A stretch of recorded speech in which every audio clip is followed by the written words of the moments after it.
Le 7 avril dernier, la communauté arménienne de Paris accueillit son nouvel évêque, Monseigneur Hovhannes Jean Terouzian. Et c'est ici, au cœur du quartier du Marais, à Paris, que s'est déroulée la célébration à la cathédrale Sainte-Croix des Arméniens.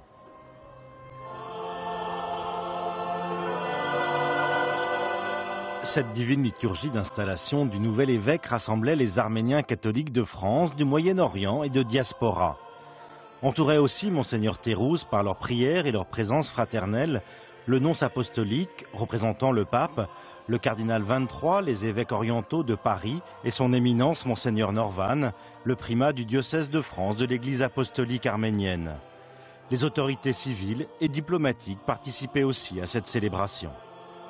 Frères et sœurs en Christ, nous sommes rassemblés ce matin en cette cathédrale Sainte-Croix de Paris pour accueillir dans la joie et l'allégresse le nouveau pasteur que le Seigneur nous envoie.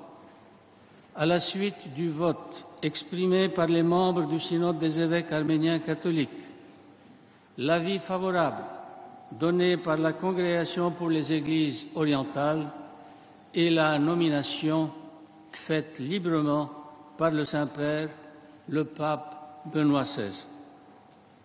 Benoît, évêque serviteur de Dieu.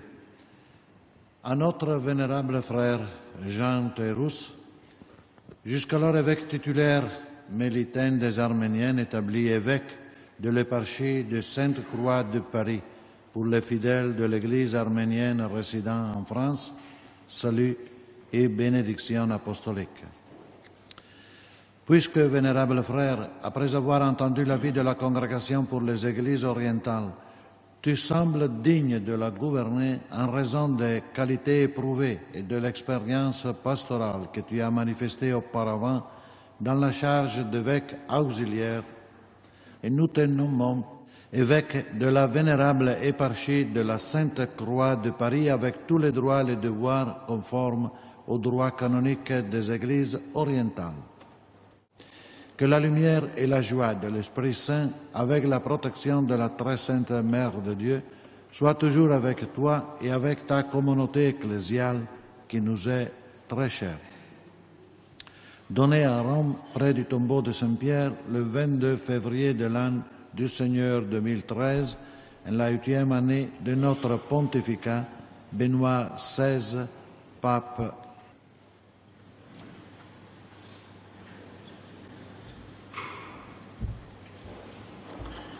On se lève pour la remise de la crosse pastorale au nouvel évêque Monseigneur Jean Terrouz.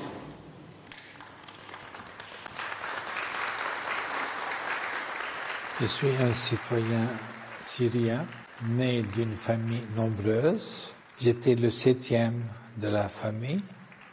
À 5 ans, je disais au curé, je voulais être comme vous. Alors je faisais la signe, le geste de bénédiction et je dirais, bah, est-ce que vous pensez que ça va comme ça? Alors il riait.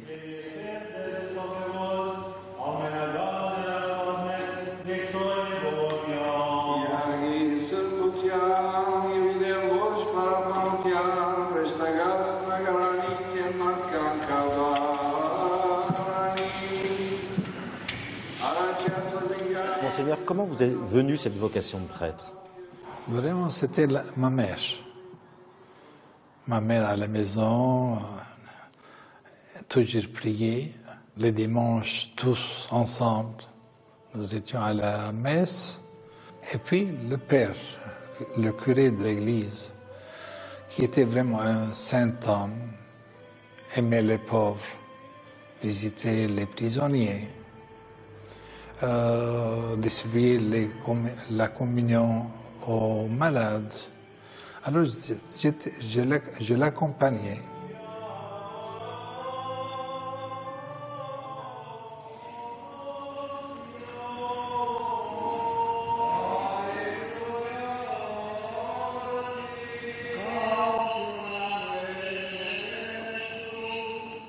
Dans les évangiles, est-ce qu'il y a une personne qui vous marque particulièrement? C'est Jean. C'est Jean.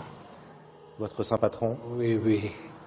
Et même j'ai pris comme emblème sa parole qui dit « c'est lui qui doit grandir et moi diminuer ». Et je crois que c'est ça notre vocation. C'est son attachement au Christ. Vraiment. Il était toujours avec lui, à côté de lui, à côté de son cœur, non? Et à côté de la croix. Et puis, n'oublions pas que c'est l'évangéliste de la charité.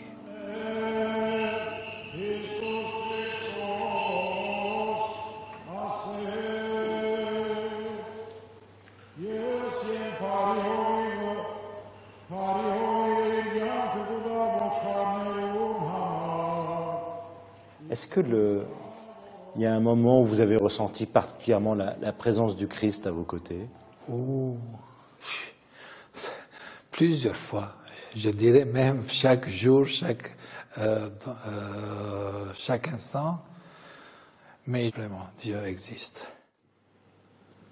Frères et sœurs, réjouissons-nous parce que Jésus est ressuscité. Il est vraiment ressuscité. Il est avec nous pour toujours. C'est dans cet esprit que je me confie à Dieu, pour qu'il m'accorde la force pour poursuivre ma mission sur les pas de Monseigneur Grégoire Gabriel, ainsi que sur les traces de nos prêtres missionnaires, à l'exemple du bienheureux Ignace Maloyan, archevêque de Mardin, martyrisé durant le génocide arménien de 1915. Pour cela, je compte sur la collaboration des prêtres et des fidèles de notre Église éparpillés à travers la France, pays d'hospitalité, de la liberté, de l'égalité, de la fraternité et de la justice.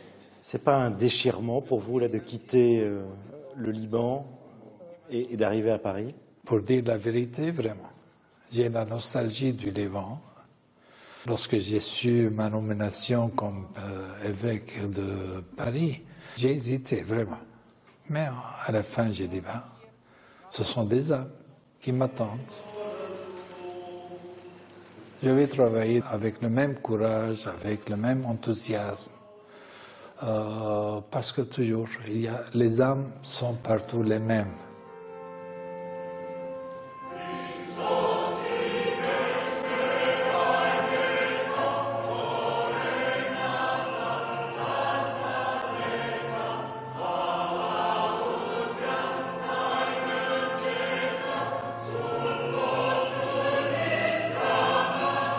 Dans la liturgie, dans la messe, il y a un moment qui vous a marqué? Oh, toute la messe, vraiment, toute la messe. J'étais tout à fait dans un autre monde. Oui, d'abord, vraiment, j'ai senti le Christ qui m'a aimé toujours et qui m'aime toujours. Je l'ai prié pour ma nouvelle mission, mes nouvelles paroissiens, qu'il me guide avec son inspiration.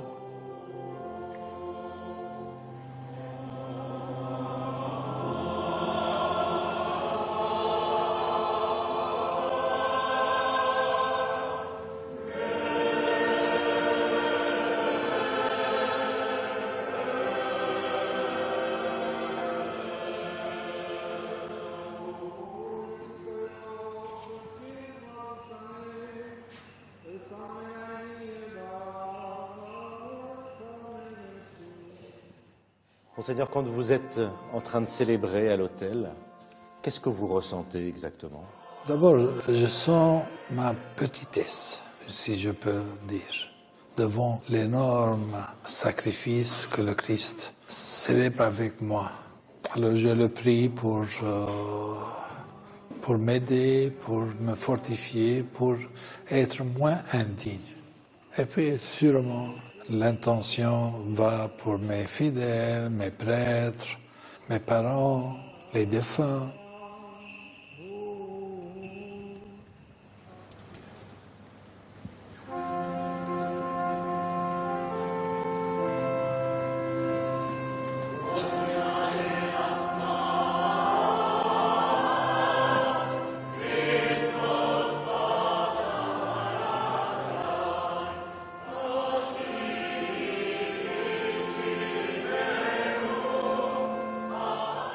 Votre famille est originaire d'Alep. Aujourd'hui, Alep vit comme le reste de la Syrie des heures sombres.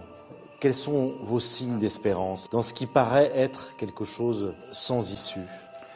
Pour le bon Dieu, il n'y a rien d'impossible, je crois.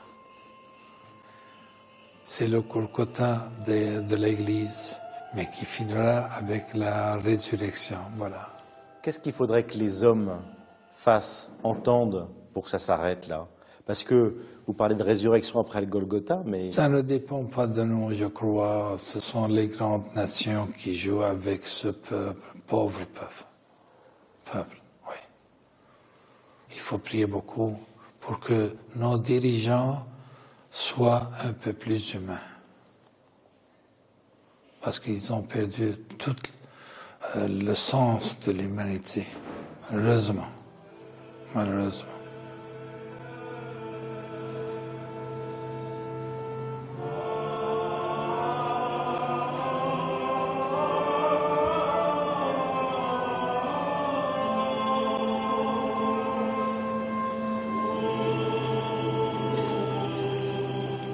Ce n'est pas la croix qui va me changer.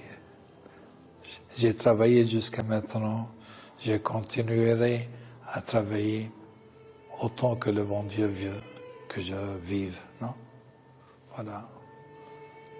C'est une autorité, mais pour moi c'est un service, avant que l'autorité. C'est un service qui me demande un peu l'oubli de soi, de moi. Voilà. Alléluia. Christos haria virmelos. Ponial kerusha sufokuin. Yetai khautia. Yederia isin sezon tamenetia.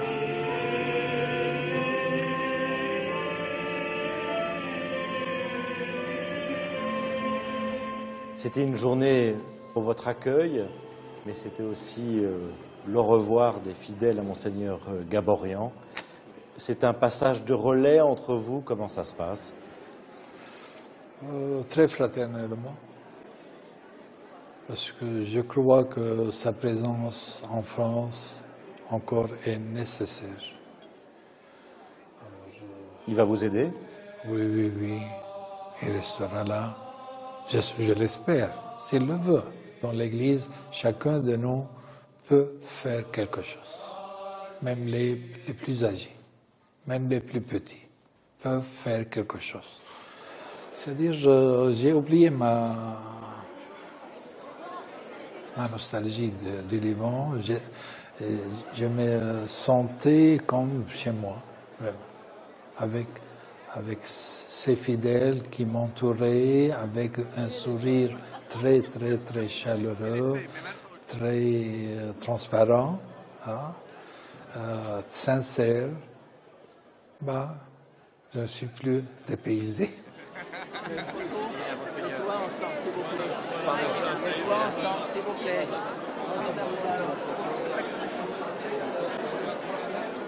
Le 6 mars.